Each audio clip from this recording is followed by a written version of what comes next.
রাস্তার পাশে ইলেকট্রিক পোলে ঝুলে থাকা এই মেটাল বক্সটা তো আমাদের সবারই চেনা, তাই না? কিন্তু কখনো কি ভেবে দেখেছেন এর ভেতরে ঠিক কি আছে, কিভাবে এটা কাজ করে? চলুন আজ এই রহস্যের বাক্সটাকেই খুলে দেখা যাক, একদম ভেতর থেকে, পার্ট বাই পার্ট। তো প্রশ্নটা তাহলে এটাই, রাস্তার ধারের এই বাক্সটার ভেতরে আছেটা কি? মানে কি এমন জিনিস এর ভেতরে কাজ করছে যার জন্য আমরা বাড়িতে ঠিকঠাক বিদ্যুৎ পাচ্ছি? চলুন খুঁজে বের করা যাক। আচ্ছা, তাহলে শুরু করা যাক একদম ভেতর থেকে।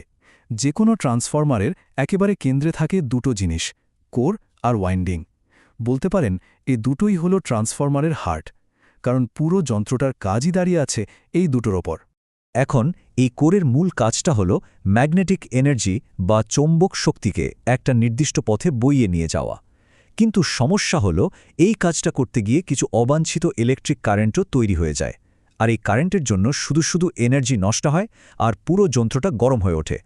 কোরটা কিভাবে বানানো হয় সেটা কিন্তু বেশ ইন্টারেস্টিং। এটা কিন্তু সলিড লোহার একটা ব্লক না, বরং অনেকগুলো পাতলা পাতলা মেটাল প্লেট নেওয়া হয়। প্রত্যেকটার উপর একটা ইনসুলেটিং বার্নিশের আস্তরণ দেওয়া হয়, আর তারপর সেগুলোকে একসাথে চাপ দিয়ে জুড়ে একটা মোটা কোর বানানো হয়। এখন প্রশ্ন হলো, এত ঝামেলার দরকার কি? কারণটা হলো ওই যে অবাঞ্ছিত কারেন্টের কথা বললাম, সেটাকে থামানোর জন্যই এই বিশেষ ডিজাইন।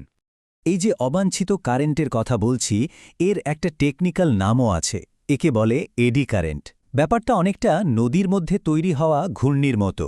এই ঘূর্ণি যেমন মূল স্রোতকে বাধা দেয়, তেমনি এডি কারেন্টও মূল ইলেকট্রিক ফ্লোকে বাধা দেয়, আর তার ফলে প্রচুর তাপ তৈরি হয় আর এনার্জি লস হয়।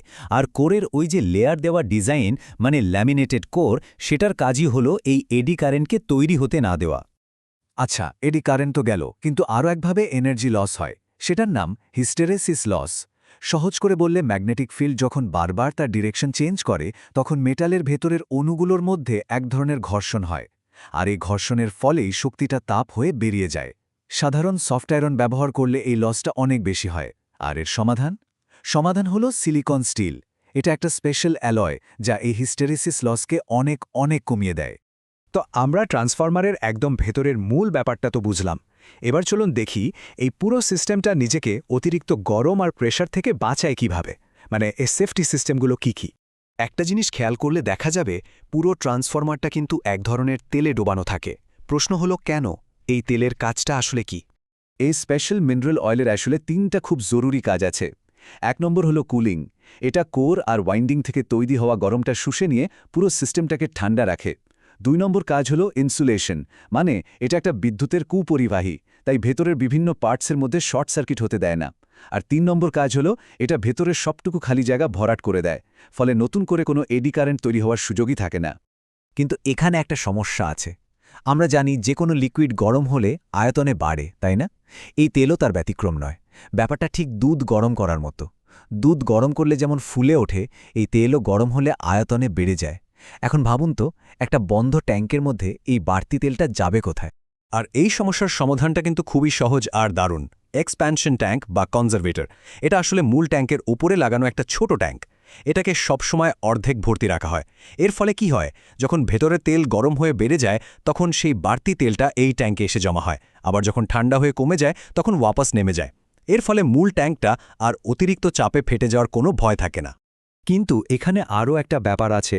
তেল যখন ঠান্ডা হয়ে নিচে নামছে, তখন এক্সপ্যানশন ট্যাঙ্কের খালি জায়গাটা পূরণ করতে বাইরের বাতাস ভেতরে ঢুকে। এখন বাতাসের সাথে তো জলীয় বাষ্প, ধুলোবালি সবই ঢুকবে, তাই না? আর এগুলো তেলের কোয়ালিটি একদম নষ্ট করে দেবে। এই সমস্যা সমাধানের জন্যই আছে ব্রিদার। এটা অনেকটা ফুসফুসের মতো কাজ করে। এর ভেতরে থাকে সিলিকা জেল, যা বাতাসের সব ময়েশ্চার শুষে নেয়। আরেকটা ছোট্ট তেলের কাপ থাকে, যা ধুলোবালিকে ফিল্টার করে আটকে দেয়, ফলে ভেতরে শুধু পরিষ্কার আর শুকনো বাতাসই ঢুকতে পারে। আচ্ছা, এতক্ষণ তো আমরা নর্মাল অপারেটিং কন্ডিশনের কথা বললাম। এবার চলুন দেখি, যদি বড় কোনো সমস্যা হয়, তখন ট্রান্সফরমারকে বাঁচানোর জন্য ফাইনাল সেফটি সিস্টেমগুলো কি কি আছে। এর মধ্যে সবচেয়ে গুরুত্বপূর্ণ সেফটি ডিভাইসটার নাম হল বুকহলস রিলে। এটা লাগানো থাকে মেইন ট্যাঙ্ক আর এক্সপ্যানশন ট্যাঙ্কের কানেক্টিং পাইপের ঠিক মাঝখানে। এটাকে একটা অটোমেটিক গার্ডের মতো ভাবতে পারেন, যে সবসময় তেলের দিকে নজর রাখছে। এটা কাজ করে খুব সহজ একটা প্রিন্সিপালে। যদি ট্রান্সফরমারের ভেতরে কোনো বড় ফল্টের কারণে গ্যাস তৈরি হয় বা তেলটা সাংঘাতিক গরম হয়ে যায়, তখন এই রিলের ভেতরে থাকা একটা সেন্সিটিভ মার্কারি সুইচ ট্রিপ করে। প্রথমে একটা অ্যালার্ম বাজে, আর সমস্যা যদি আরও বাড়ে তাহলে এটা অটোমেটিক্যালি পুরো ট্রান্সফরমারের পাওয়ার সাপ্লাই কাট করে দেয়। আর যদি ধরুন পরিস্থিতি নিয়ন্ত্রণের বাইরে চলে যায়, মানে প্রেশার বাড়তেই থাকে আর কোনো সেফটি সিস্টেমই কাজ করল না, তখন শেষ ভরসা হলো এক্সপ্লোশন ভেন্ট। এটা আসলে একটা লম্বা পাইপ যার মাথায় একটা খুব পাতলা ডায়াফ্রাম বা পাত লাগানো থাকে।